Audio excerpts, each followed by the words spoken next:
রাতের অন্ধকারে শাপলা চত্বরে আলেম তলবে এলিমের রক্তকে রাজপথের কার্পেট বানিয়েছিলে, আর ভোর হওয়ার আগেই গরম পানিতে ধৌত করে রাজপথকে সাদা বানিয়েছিলে।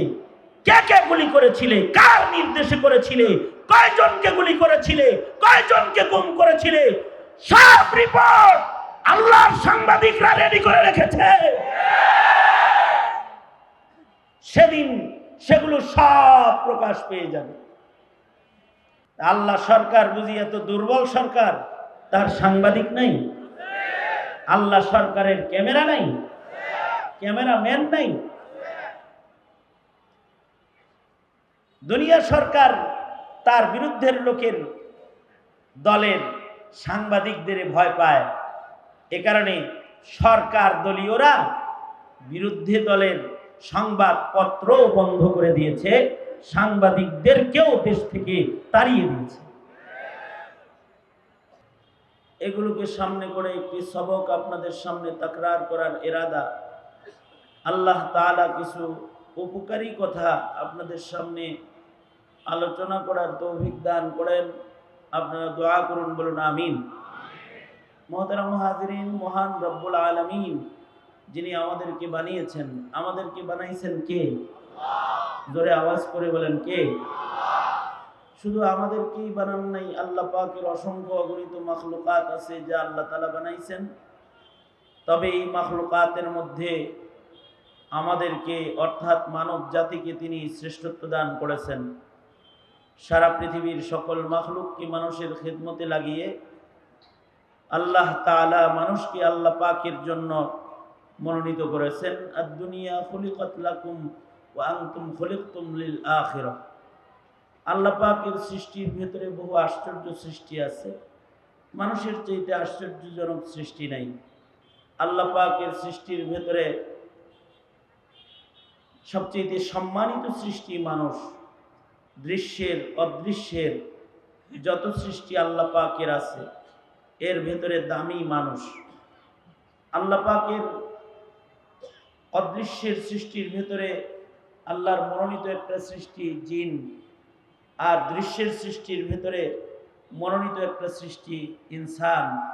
উভয়কে আল্লাহ তাআলা আলাদা উদ্দেশ্যে বানিয়েছেন। আল্লাহ পাকের কোন সৃষ্টি আল্লাহ পাক অনর্থক বানান নাই। মা খালাকতা হাযা বাতিলা। আল্লাহ পাকের সকল সৃষ্টিরই উদ্দেশ্য রয়েছে।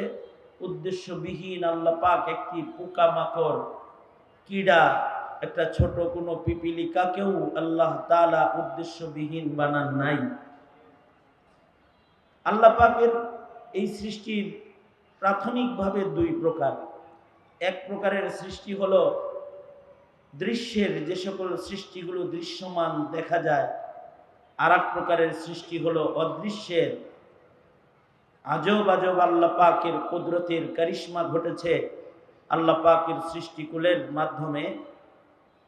যারা অদৃশ্য, যাদের দেখা যায় না, এমন এক প্রকারের সৃষ্টি আছে যারা দৃশ্যে নয় অদৃশ্যে থাকে, অদৃশ্যের সৃষ্টি। আর এক প্রকারের সৃষ্টি হলো দৃশ্যমান সৃষ্টি, যাদেরকে দেখা যায়। দৃশ্য ও অদৃশ্যের উভয় সৃষ্টির ভেতরেই শ্রেষ্ঠ মানুষ। অদৃশ্যের সৃষ্টি আবার দুই প্রকার। কিছু অদৃশ্যের সৃষ্টি আছে যেই সৃষ্টিগুলোর উপরে ঈমান রাখতে হয়, অনুভব করা যায় না।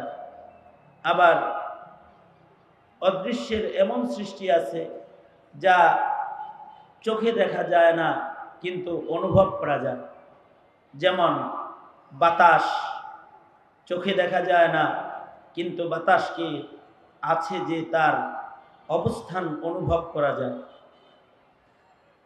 অনুভবও করা যায় না এরকম যে সৃষ্টি রয়েছে, তার ভেতরে মুকাররম মুআজ্জম আশ্চর্যজনক এক সৃষ্টি হলো ফেরেশতা, যাদেরকে দেখাও যায় না, অনুভবও করা যায় না।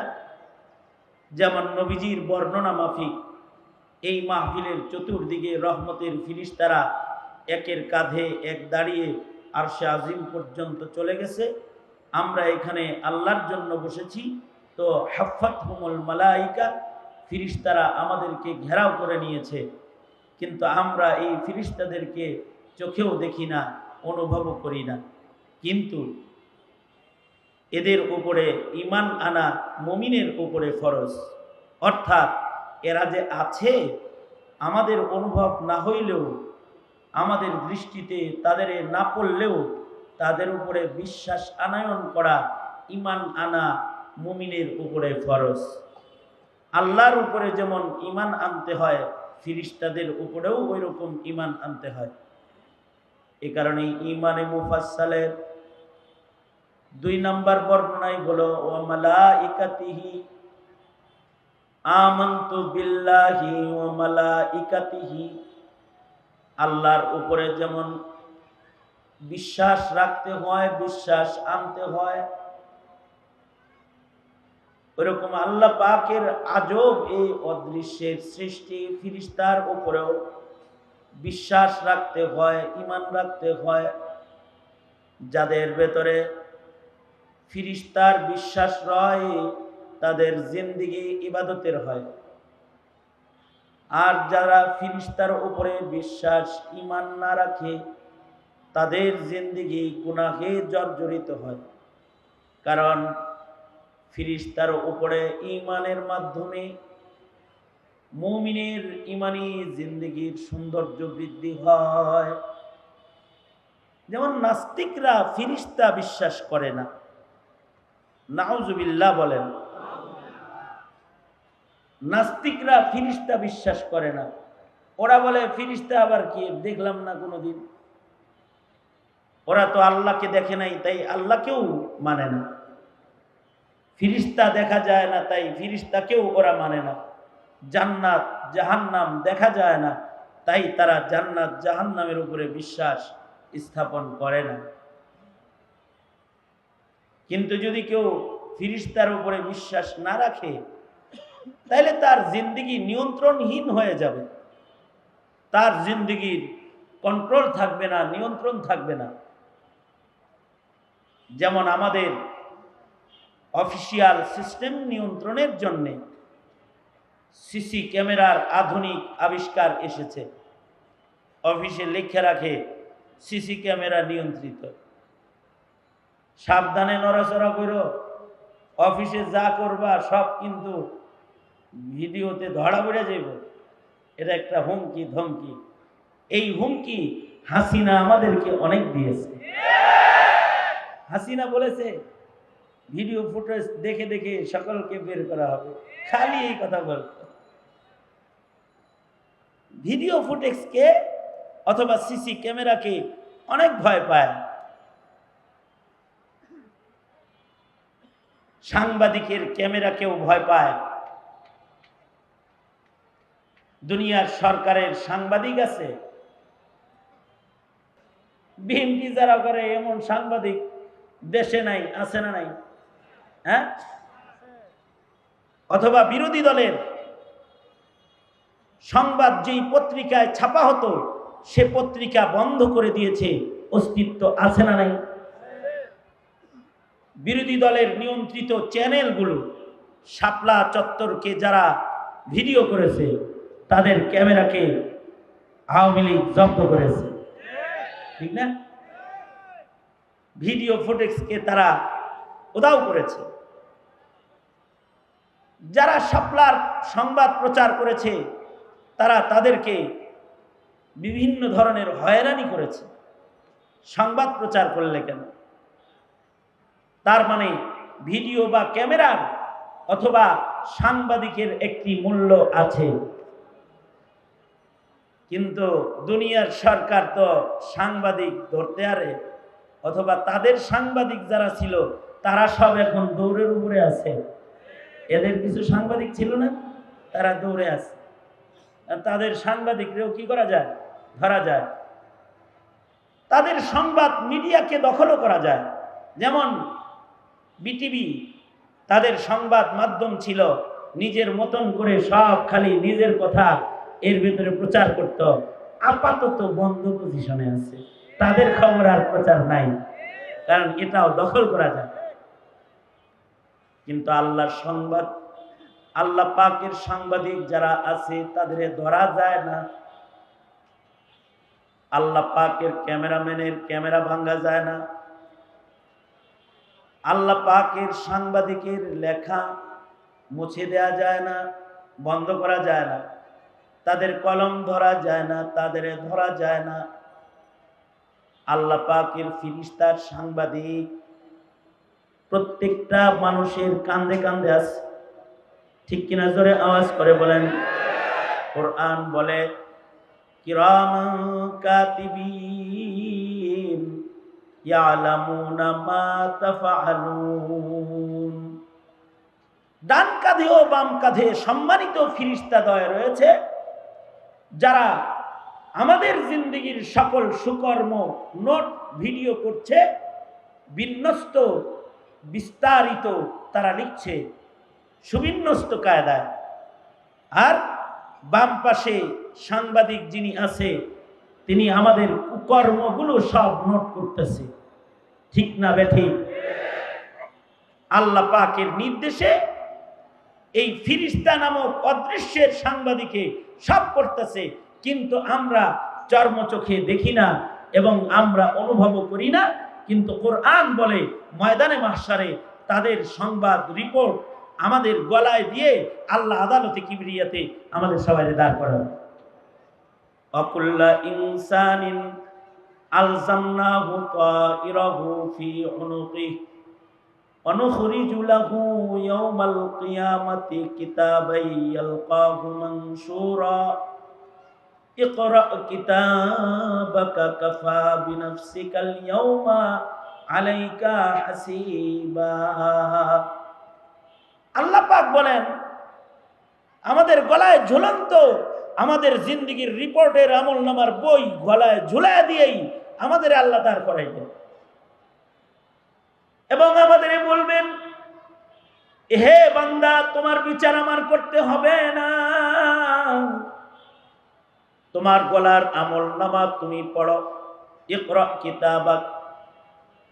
হযরত কাতাদা বলেন ইকরা বলার সাথে সাথে সব মানুষ পড়ার যোগ্য হয়ে যাবে, সব শিক্ষিত হয়ে পড়া শুরু করবে এবং তারা তাদের রিপোর্ট পড়বে। দুনিয়ার সাংবাদিকের রিপোর্ট মূর্খরা পড়তে পারে না, কিন্তু আল্লাহর সাংবাদিকের রিপোর্ট গুলো সবাই পড়বে, কারণ ইকরা বলার সাথে সাথে সবাই শিক্ষিত হয়ে যাবে আর সবাই তাদের আমলনামা পড়বে। কোরআন বলে তারা বলবে মালি হাদাল কিতাব লা ইউগাদিরু সগীরাতান ওয়ালা কাবীরাতান ইল্লা আহসাহা। তারা আশ্চর্যান্বিত হয়ে বলবে, হ্যাঁ রে, এটা কেমন আমলনামা রে, সব সাংবাদিক দূর করে দিয়ে ইলিয়াস আলীরে গুম করলাম, কে কে ছিলাম সব দেখি লেখা আছে রে। কে? ইলিয়াস আলীরে গুম করেছে। কে হত্যা করেছে? কারা গুম করেছে? কি করেছে? হাসিনা। দুনিয়ার সাংবাদিকের চোখ এড়াইছ, কিন্তু ফেরেশতা সাংবাদিক এড়াইতে পারো নাই। সব আল্লাহর আদালতে ফাঁস করে দিবে, সব আছে। এই যে ফেরেশতাদের উপরে ঈমান, ফেরেশতার উপরে ঈমান যদি না হয় তাহলে জিন্দেগি অপরাধ জগতের রাজ্য হয়। আর যদি ফেরেশতার উপরে কারোর ঈমান রয়, দেখা যায় না ফেরেশতা, অনুভব করা যায় না ফেরেশতা, দেখাও যায় না, আছে এটা অনুভবও করা যায় না, কিন্তু বিশ্বাস স্থাপন করতে হয়। তারা আছে, তারা ডানে বামে লিখছে। যতক্ষণ পর্যন্ত এই বিশ্বাস মজবুত না হবে, জিন্দেগীর নিয়ন্ত্রণ প্রতিষ্ঠা হবে না। কারণ তাদের উপরে ঈমান মানুষকে নিয়ন্ত্রিত করবে। এই বিশ্বাসগুলো হাসিনারও নাই, হাসিনার হুকুমে যারা আকাম করেছে তাদেরও নাই। কি ঠিক আস্তে করে বলেন, কি পলকেরও নাই। পলক পলক পলক, তার নাই। সে মনে করেছে দুনিয়ার মিডিয়া নিয়ন্ত্রক আমি, পলক ঝলক দেখতে পাবে তুমি। যেদিন হাসরের ময়দানে আল্লাহর সাংবাদিক সব কিছু ফাঁস করে দিবে, রেডি হয়ে থাকো। ওটা তো আখিরাতের বিচার। দুনিয়ারও একটা বিচার আছে, কিন্তু সেই বিচার করতে বিচারের মঞ্চ দখল করতে হয়। দুনিয়ার বিচার করতে আদালত দখল করতে হয়। আওয়ামী লীগ আদালত দখল করে ট্রাইব্যুনাল গঠন করে করে বিচার করেছে। এখন তোমাদের চান্স এসেছে। তোমরা যদি ট্রাইব্যুনাল গঠন করতে পারো, শাপলা চত্বরের রক্তের বিচারের ট্রাইব্যুনাল, বৈষম্য বিরোধী ছাত্র আন্দোলনের নিষ্পাপ ছাত্র জনতাকে পাখির মতো গুলি করে হত্যা করার ট্রাইব্যুনাল তোমরা যদি গঠন করতে পারো, এদেশের দেশ ও স্বাধীনতা রক্ষার সিপাহী এবং সৈনিক বিডিআর যারা রয়েছে তাদের বিচারের ট্রাইব্যুনাল যদি এক সময় তোমরা এগুলোকে গঠন করতে পারো, তাহলে আখিরাতের বিচার না, দুনিয়াতেও হাসিনার বিচার হবে, বিচার হবে।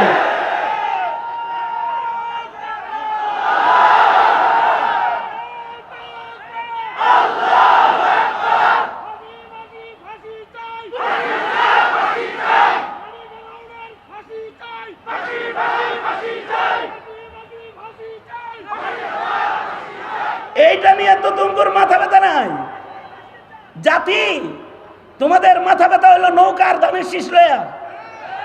বিচার বিভাগ নিয়ে মাথা ব্যথা নাই। অথচ বিচার বিভাগ আজও যারা পরিচালনা করছে তারা ন্যায় বিচার করছে না। যদি ন্যায় বিচার করত তাহলে ইসকন আমার ভাইকে কুপিয়ে হত্যা করেছে, আলিফ হত্যার বিচার এতদিন হয়ে যেত, নগদের উপরে হয়ে যেত, যদি বিচার বিভাগ আমাদের দখলে থাকতো। মেলা ভেঙ্গে গেলে কিন্তু আর জমে না। সুতরাং সতর্ক হও। কি করবা? তুমি কি তোমার ভাইয়ের রক্তের বিচার চাও? তুমি কি এদেশের মুসলমানের স্বাধীনতা চাও? তুমি কি স্বাধীন সার্বভৌম ইমানের এই ভূমিতে মুসলমানের ইবাদতের রাজ্য চাও, নাকি তুমি এই দেশকে খুনের রাজ্য করতে চাও, হেলমেট বাহিনীর রাজ্য করতে চাও? ধারালো অস্ত্রের খুনি কুখ্যাতদের রাজত্ব কি এদেশে প্রতিষ্ঠা করতে চাও কিনা সিদ্ধান্ত নেওয়ার বিষয়, সিদ্ধান্ত নেওয়ার সময়। সুতরাং উলামায়ে কেরামের আয়োজনের এ মহা সম্মেলন থেকে বলছি, এহে মাধবদীবাসী, জবাব দেওয়ার দরকার, প্রস্তুতি নেওয়ার দরকার, অধিকার আদায়ের দরকার, বিচার প্রতিষ্ঠা করার দরকার। যদি আওয়াজ আসে ঐক্যবদ্ধ হয়ে এর উপযুক্ত জবাব দিতে জীবনের বাজি লাগলে জীবনের বাজি লাগবে, রক্ত লাগলে রক্ত ঢেলে দিবে। বিপ্লব দরকার হবে, বিপ্লবী হয়ে ময়দানে দাঁড়ায় যাইতে রাজি থাকবে ইনশাআল্লাহ।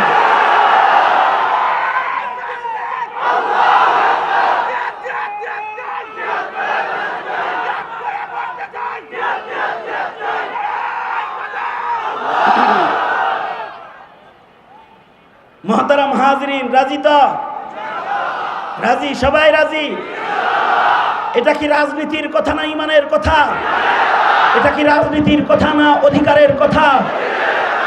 এটা কি দলীয় কথা নাকি স্বাধীনতা রক্ষার কথা? এটা কি কোনো দলের স্বার্থের কথা নাকি স্বাধীন সার্বভৌম জনতার স্বাধীনতার অধিকার আদায়ের কথা? অধিকার আদায়ের কথা।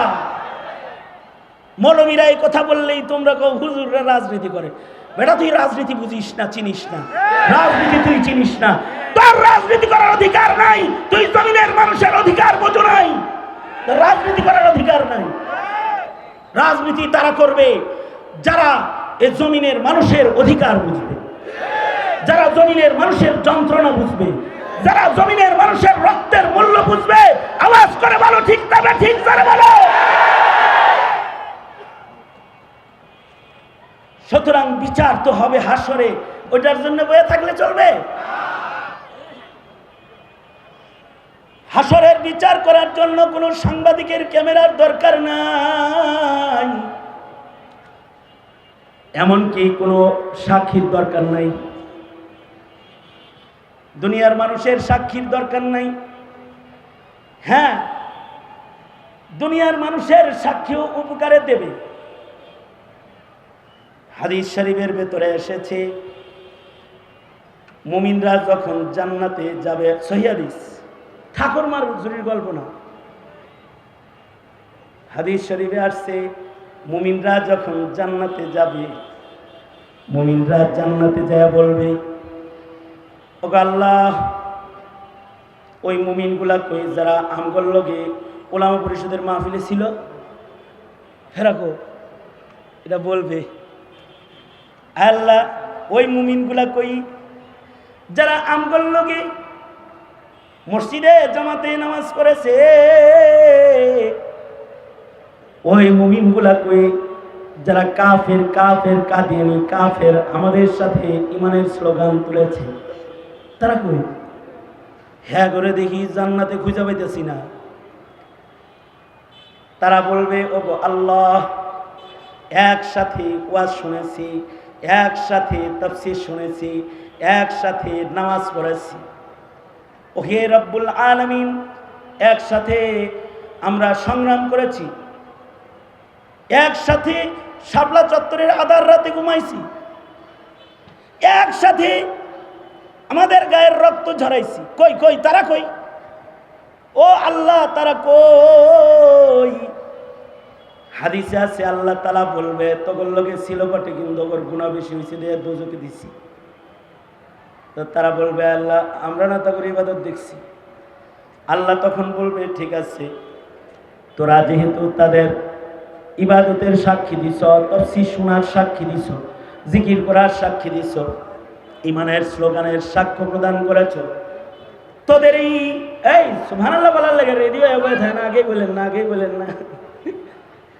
আল্লাহ বলবে, যা, তোদের সাক্ষীর কারণে এই গুনাহগার মুমিনদের দোজখ মাফ কইরা তোদের সাক্ষীতে আমি এখন ও করে দোজখ থেকে বাইর কইরা জান্নাত দিয়ে দিলাম। সাক্ষীর উপকার আছে না নাই? জোরে বলেন। আছে উপকার, কিন্তু আল্লাহ তাআলার কারার বিচার করার জন্য তুমগর মতো আমগর মতো লোকের সাক্ষীর কোনো দরকার নাই। কারণ আল্লাহর বিচারের জন্য মাটি সাক্ষী দিবে, ইয়াউমাইদিন তুহাদ্দিসু আখবারাহা, আল্লাহর বিচার করার জন্য কান্দের ফেরেশতা সাক্ষী দিবে, আমলনামা সাক্ষী দিবে, মালায়েকারা সাক্ষী দিবে। কাতার কাতার হয়ে আল্লাহ তাআলা সেদিন ফেরেশতাদেরকে, সাংবাদিকগুলাকে ভিডিও ফুটেজ সহ সব সহ সাক্ষী হিসাবে দাঁড় করায় ফেলবে। তা আমাদের সাক্ষীর দরকার হবে না, এই আমলনামায় সাক্ষী যথেষ্ট হবে। আল্লাহ বলেন, তোমার আমলনামায় তোমাকে বলে দিবে তুমি কি নামাজি, তাহাজ্জুদ গুজার নাকি খুনি, তুমি কি সেবক নাকি শোষক, ঠিক কিনা? জোরে আওয়াজ করে বলেন। খালি গল্প বললে কাম হইব? গল্প করলে কাজ হইব বেটা?